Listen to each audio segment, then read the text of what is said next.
Bonjour à tous, aujourd'hui nous allons parler d'Achille. C'est un héros de la guerre de Troie, fils de Pélée et de la déesse Thétis, fille de Nérée. La légende d'Achille est une des plus riches de la mythologie grecque et l'une des plus anciennes. Elle a surtout été rendue célèbre par l'Iliade, dont le sujet est la colère d'Achille qui, au cours de cette expédition, faillit causer la perte de l'armée grecque. Thétis donna naissance à Achille et voulut le rendre immortel. La légende la plus connue est sans doute celle selon laquelle Thétis plongea Achille dans les eaux du Styx, le fleuve des enfers, pour le rendre immortel. Mais le talon par lequel la mère tenait l'enfant ne fut pas immergé et resta vulnérable, d'où l'expression le talon d'Achille. Thétis confia ensuite son fils au centaure Chiron, qui avait déjà éduqué plusieurs autres héros. Le centaure éduqua l'enfant, il lui apprit à se tenir à cheval, chasser le loup, le lion, l'ours, le sanglier et des animaux dont le cœur et la moelle étaient sa nourriture quotidienne. Il lui enseigna l'art de manier l'arc, l'épée et le javelot. Il lui enseigna aussi l'endurance, la fierté, la rapidité dans la course. Achille découvrit aussi le secret des plantes et des herbes qui guérissent. L'éducation d'Achille fut donnée par Phénix en ce qui concerne l'éloquence, la diplomatie, l'art de gouverner et l'art de la guerre. Achille connut la peur qu'une seule fois. C'était lorsqu'il affronta la colère du dieu fleuve Scamandre dont il avait souillé les eaux par un effroyable carnage. C'était aussi le préféré des déesses Héra et Athéna qui veillèrent sur lui. Il se lia aussi d'amitié avec Patrocle, qui devint son ami inséparable, et ce, jusqu'à la mort. Plus tard, lorsqu'Achille avait 9 ans, le devin Calchas prédit à Thétis, d'une part, que les Grecs ne pourraient jamais s'emparer de Troie sans l'aide de son fils, d'autre part, que son fils trouverait la mort dans cette guerre. Ainsi, Achille devait soit vivre vieux, mais sans gloire, ou soit partir pour Troie, mais sans retour. C'est pourquoi, lorsque la guerre de Troie éclata, Thétis envoya son fils déguisé en femme sous le nom de Pyrrha se mêler au groupe des filles de Lycomède. Là, il séduisit Déidamie, fille du roi Lycomède, qui n'avait pas été bien longue à découvrir la supercherie, et qu'il épousa secrètement quelque temps avant son départ pour Troie. De cette union naquit un fils, Néoptolème, qui partira lui aussi à la guerre car sa présence était également nécessaire à la victoire. Calchas dit aux Grecs où se trouvait Achille. Ils chargèrent donc Ulysse de le retrouver et de le ramener rapidement. Le rusé roi d'Ithaque se déguisa en marchand et présenta aux princesses de la cour de Lycomède des bijoux parmi lesquels était placée une épée que la prétendue princesse Pyrrha saisit avec empressement lorsqu'Ulysse fit sonner une trompette de guerre. Démasqué, Achille suivit Ulysse jusqu'au port. Thétis donna alors à son fils une armure impénétrable, c'était un ouvrage d'Héphaïstos, ainsi que 2 chevaux immortels, Xanthos et Balios. Avec une 50aine de navires, Achille rejoignit Agamemnon à Aulis, où la flotte grecque était bloquée par des vents contraires car Agamemnon avait offensé Artémis.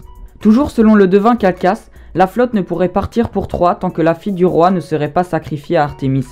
Iphigénie se trouvait à Mycène, donc il fallait trouver un prétexte pour qu'elle vienne. Ils lui font alors croire qu'elle va se fiancer à Achille. Achille, qui lui n'avait pas été informé de cette honteuse démarche, en fut indigné et chercha à sauver la malheureuse Iphigénie, mais trop tard.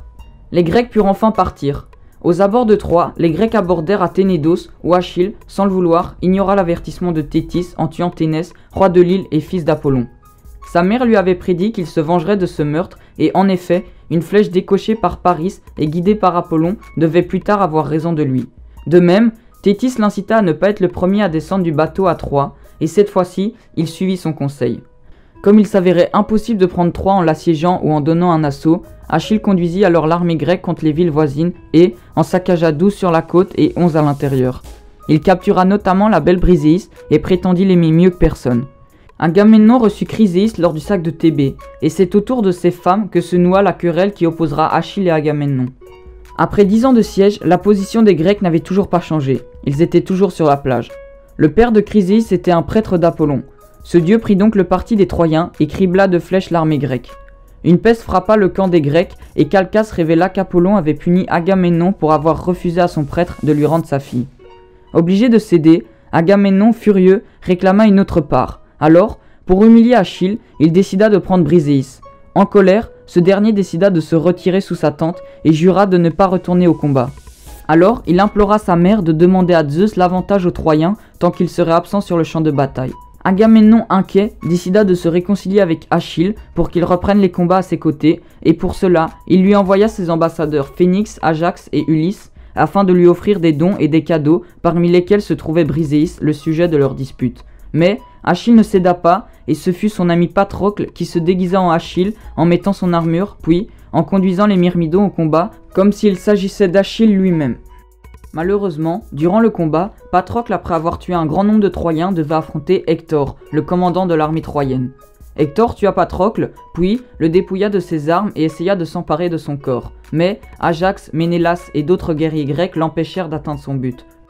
Fortifié par le nectar et l'ambroisie qu'Athéna lui avait donné, Achille partit immédiatement à la recherche d'Hector. Il abattit un grand nombre de Troyens sur son passage, à tel point que les eaux du fleuve Scamandre furent souillées de sang. Le fleuve était tellement encombré de cadavres que le dieu fleuve manqua de noyer le héros qui ne doit la vie sauve qu'à l'intervention d'Héphaïstos qui assécha le cours d'eau. Quand les Troyens furent repoussés jusque dans leurs murs, Hector resta seul devant lui. Achille lança alors violemment son javelot sur lui et le héros troyen mourut. La rage au cœur, il lia les chevilles d'Hector, l'attacha à son char et fit 3 fois le tour de la cité. Le vieux roi Priam vint implorer Achille de lui rendre le corps de son fils pour lui donner des sépultures mémorables. Et Achille finit par le lui rendre sur ordre de sa mère. Les jours du héros étaient toutefois comptés. L'oracle avait prédit que la mort d'Achille suivrait celle d'Hector de 3 jours. Il ne devait pas voir la victoire finale des Grecs. Il tomba au pied des murailles de Troie, frappé au talon par une flèche empoisonnée que lui décocha Paris qui fut guidé par Apollon. Son corps fut ramené par Ajax. Après son incinération, ses cendres furent placées dans une urne d'or fabriquée par Héphaïstos et déposées dans la tombe où Patrocle avait été enterré en bordure de mer. Une discussion s'éleva lorsqu'il fallut attribuer l'armure d'Achille. Ajax la réclama, mais les Grecs la remirent finalement à Ulysse. Mais ce dernier l'offrit à Néoptolème, le fils d'Achille, pour le convaincre de venir lutter avec eux.